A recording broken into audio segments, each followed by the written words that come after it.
Muito bem.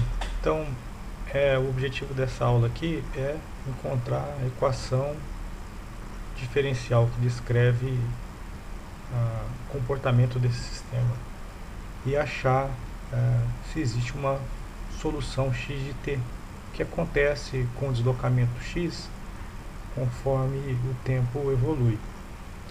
Bom, algumas coisas que a gente tem que saber aqui de antemão é que essa aqui é uma mola linear, ela obedece à lei de Hooke, então a força pela lei de Hooke, força na mola é igual a K vezes x de t,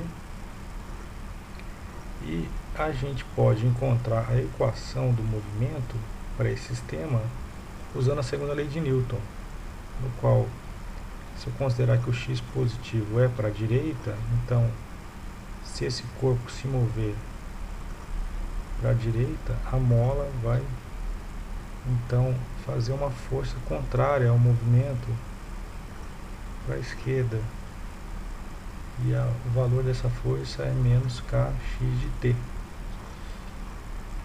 Então, quem são a somatória de forças aqui nesse corpo é igual a massa do corpo vezes a aceleração do corpo. Mas o que é a aceleração? A aceleração nada mais é do que a segunda derivada do deslocamento no tempo. E a gente representa a segunda derivada por esses dois pontos aqui, né? Então isso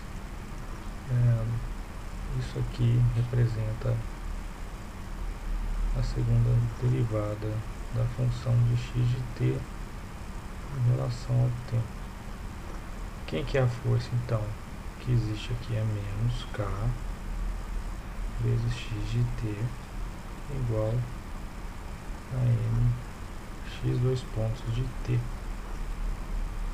Então essa equação é uma equação diferencial ordinária nesse formato,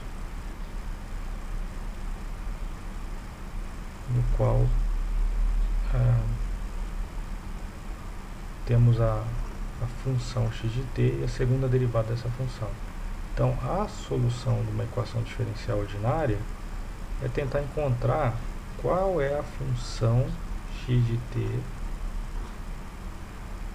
e a segunda derivada de x de t, de forma que, se eu multiplicar a massa pela segunda derivada e somar com a rigidez vezes a própria função, isso tem que dar zero. Então eu dou um exemplo aqui que não vale. Se eu chamar o x de t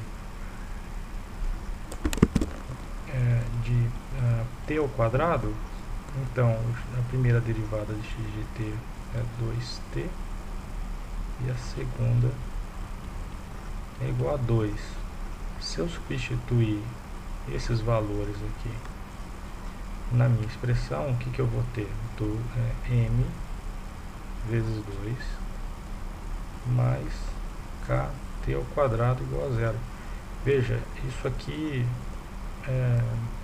não é satisfeito, isso é diferente de zero, não acontece para todo instante de tempo. Então, x de t igual a t ao quadrado não é uma solução.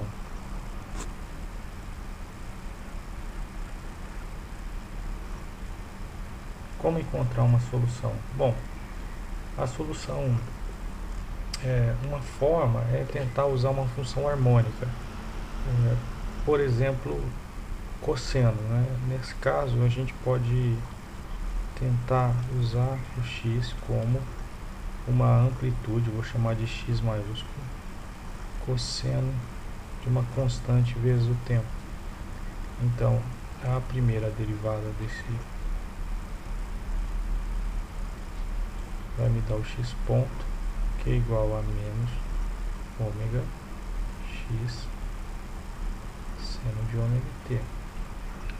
E se eu derivar de novo,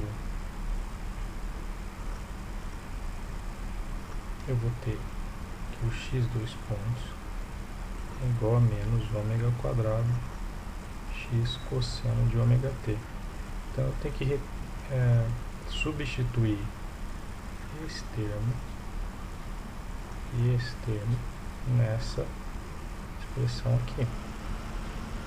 e verificar se isso é uma solução. Então, para essa situação, o que a gente faz? Fica M,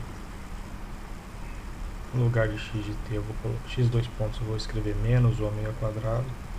Então aqui vai ficar menos o ômega quadrado, x cosseno de ômega t, mais k, e agora eu substituo esse termo, x cosseno de ômega t, tudo isso aqui igual a zero. O que dá para fazer por alguns termos em evidência aqui, então fica menos ômega quadrado m, mais k, tudo isso multiplicado por x cosseno de ômega t igual a zero. Bom, então agora a gente tem que tentar avaliar o que está acontecendo nessa equação. O produto, quando eu tenho um produto com dois termos e esse resultado desse produto é zero, ou esse primeiro termo aqui é igual a zero, ou esse segundo termo aqui é igual a zero.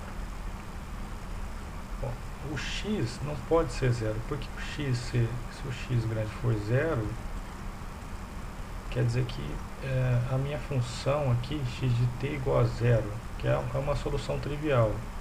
Ela é válida também, mas ela é uma solução trivial, quer dizer que eu não tenho deslocamento. Não é essa a solução que eu quero encontrar. Então o x não pode ser zero, o cosseno ele é zero em alguns instantes, mas nem sempre. Então essa expressão ela tem que valer para todo instante de tempo. Então esse termo aqui do lado direito, ele não pode ser zero. Esse termo aqui não é zero, porque senão eu não tenho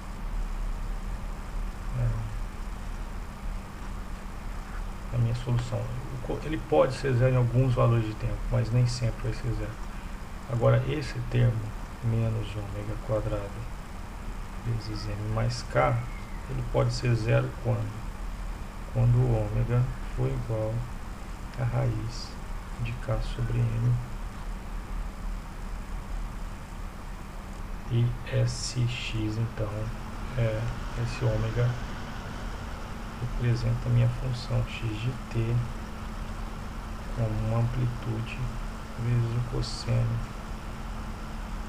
de raiz de k sobre m vezes t. Esse termo raiz de k sobre m a gente chama ele de ômega n, que é a frequência natural. Essa é a frequência que o corpo tende a vibrar, a oscilar. Então, se a gente fizesse um gráfico de x em relação ao tempo, ele iria oscilar então com uma amplitude x grande. Então a amplitude aqui é x até menos x, e o período, ou é a frequência, aqui o período é o tempo que você leva para repetir um ciclo. Esse período ele está relacionado com esse ômega, de forma que esse tempo aqui sendo o período ele está relacionado com ômega 2π sobre ômega. Ou seja, você pode escrever isso como 2π sobre raiz de k sobre m, ou 2π m sobre k. Esse é o tempo que leva para acontecer um ciclo. E o que dá para ver aqui é que quando você aumenta o m, você aumenta o t. Se você aumentar o m,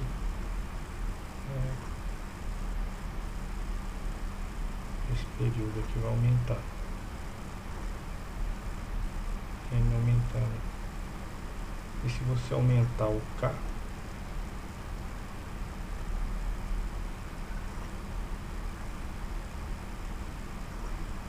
aumentar o k, Então,